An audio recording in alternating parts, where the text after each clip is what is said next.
Pour moi, le durable, ça représente l'idée de faire attention à notre consommation, de faire attention aux choses qu'on utilise dans la vie de tous les jours, de façon à ce qu'il n'y ait rien qui soit gâché, c'est-à-dire autant au niveau des matières premières que des objets de la vie courante. C'est l'idée de faire fonctionner les choses sans devoir en racheter. Parce qu'il y a des tas de choses que ça ne sert à rien de racheter. Par exemple, oh tiens, des assiettes, on a déjà des assiettes, donc on va garder les assiettes qu'on a plutôt que d'en racheter. Et dans le durable, c'est-à-dire fonctionner à ce que ce qui compose notre façon de vivre ait une durée de vie la plus longue possible dans notre vie à nous. Non, le durable, non, on n'en parlait pas beaucoup. C'était pas encore à la mode, enfin à la mode. Le sujet n'était pas encore vraiment soulevé à cette époque-là. Enfin, quand j'étais même en primaire ou en secondaire, on n'en entendait vraiment pas beaucoup parler, quoi. Il y a eu ces balbutiements à la fin de mes secondaires, mais on n'a jamais soulevé vraiment ce sujet en discutant des défauts, des caractéristiques, des principales, de ce à quoi ça pouvait dériver, dans quoi on vivait. Tout ça, non, jamais soulevé ça. Ailleurs qu'à l'école, oui, souvent, parce que c'est une valeur que je trouve super importante. Donc c'est un sujet que j'aime beaucoup échanger avec mes amis autour de moi. Et puis aussi, maintenant que je vis en colocation, on a un peu sur le durable. C'est quelque chose qui nous parle beaucoup. On fait très attention à notre consommation d'énergie et tout ça. Et du coup, avec eux, il y a ce genre de discussion, oui. Oui, parce que je trouve ça super important en fait. Le développement durable, pour moi, ça doit être maintenant presque un ciment et une base sur laquelle tout le monde devrait commencer à projeter sa vie. Parce qu'une planète, on n'en a qu'une. Des ressources, il y en a certes, mais on les utilise mal en fait. On en abuse. Il y a trop de gâchis et je trouve que c'est malaisant.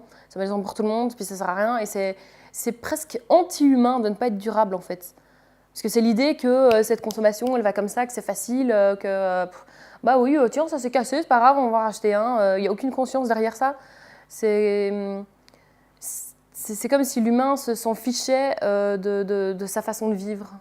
Et du coup, le durable, ça me touche beaucoup dans l'idée où j'aimerais bien que les gens soient plus sensibles à leur façon d'être. À part celui-ci, non. Ici, c'est un projet que Olivier avait amené à l'AMJ parce qu'il avait besoin d'idées, de conseils, qu'il avait envie de discuter de ça avec les jeunes et je trouvais le sujet super intéressant.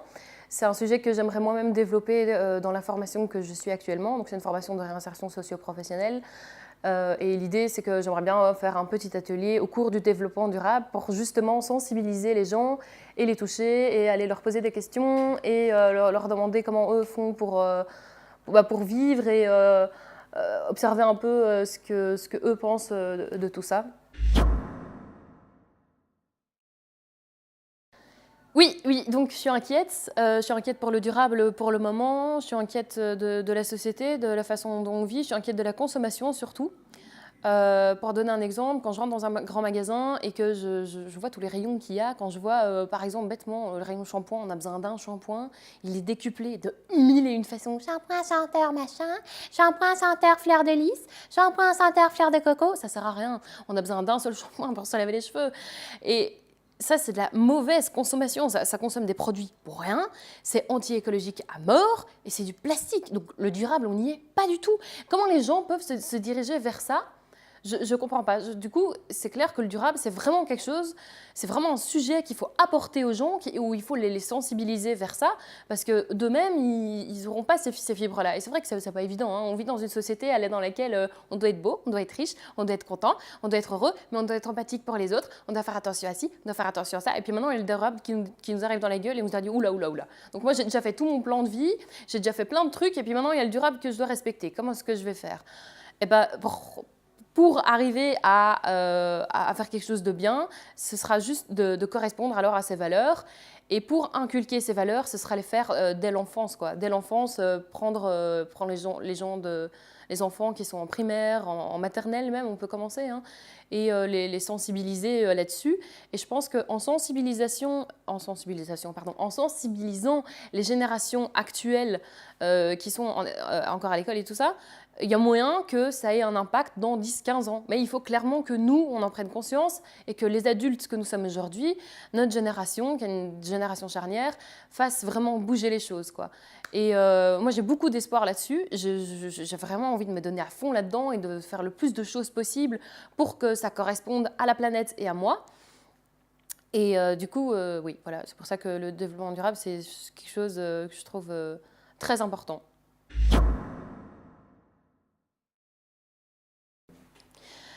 L'éducation durable, comment est-ce qu'on pourrait la représenter?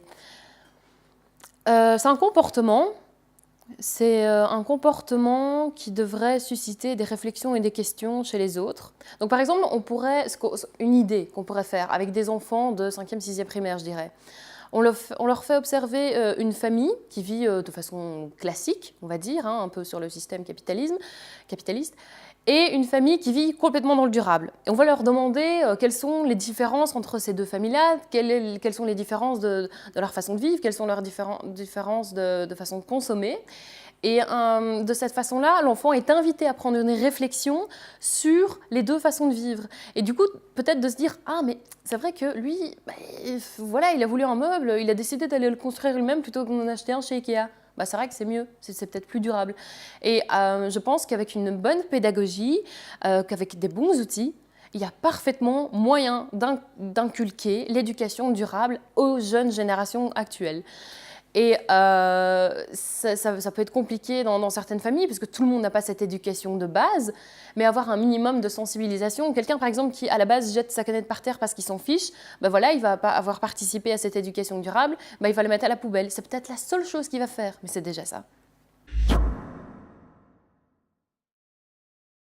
Mais moi, je pense que le merci est important, parce qu'on dit merci à quelqu'un par politesse, et quand cette personne nous a fait plaisir. Et du coup, ce serait se rendre compte que dire merci pour un acte de développement durable, ça voudrait dire que ça a un réel impact. C'est un impact non pas seulement sur la planète, c'est un impact sur l'individu.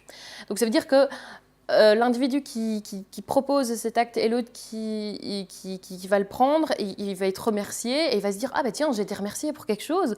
Ça veut dire que ce que j'ai fait là, c'est important. Ça veut dire que j'ai apporté quelque chose à quelqu'un, ça veut dire que j'ai apporté quelque chose à ma planète, ça veut dire que j'ai apporté en fait une pierre à l'édifice, quelque chose à une idée globale auquel plein de gens ont envie de participer.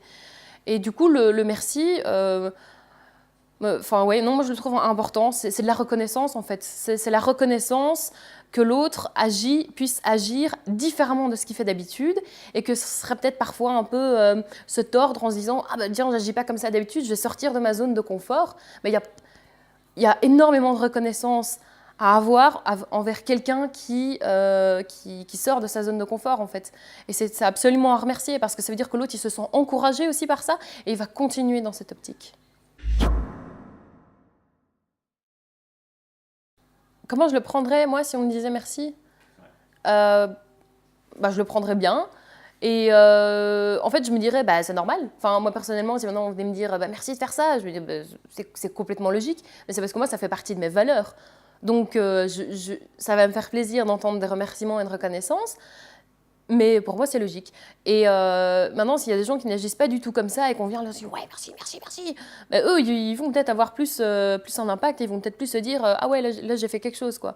Parce que ici, personnellement, si on dit « Tiens, merci d'avoir mis ça à la poubelle » ou « Merci d'avoir construit ça toi-même plutôt que d'avoir été chez dans je sais pas quel magasin », je prendrais pas le merci pour moi, en fait. Je préférerais qu'on remercie plus les gens qui commencent à générer ce genre d'idées, quoi.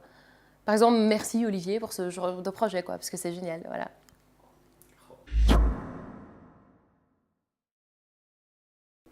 Déjà, j'espère que toutes ces petites choses qu'on fait pour le durable, même ce qu'on fait ici maintenant, ça va avoir à un moment donné une répercussion, que ce soit dans notre vie ou pour tous les gens qui vont visualiser ce qui est produit. Et que les gens prennent de l'espoir, en fait. Moi, ce que j'ai envie de dire, c'est j'ai envie que les gens prennent vraiment conscience du monde dans lequel on est, et qui qu'ils agissent bien pour eux et qu'on leur explique en fait qu'ils ont une place sur cette planète, que cette place est super importante et qu'ils ont le droit de chérir cette place, que c'est pas juste un être humain, un mouton, non, c'est une personne qui a le droit d'avoir des envies, des rêves et des passions, et que si on se ressent complètement sur l'être humain, si on commence à lui dire qu'il est une personne qui peut arriver à faire des choses, qu'on a tous un hyper potentiel, et qu'on a tous quelque chose à revendre, peut-être que l'être humain, entre son rapport à la nature et son rapport aux autres, il sera peut-être plus enclin à être généreux.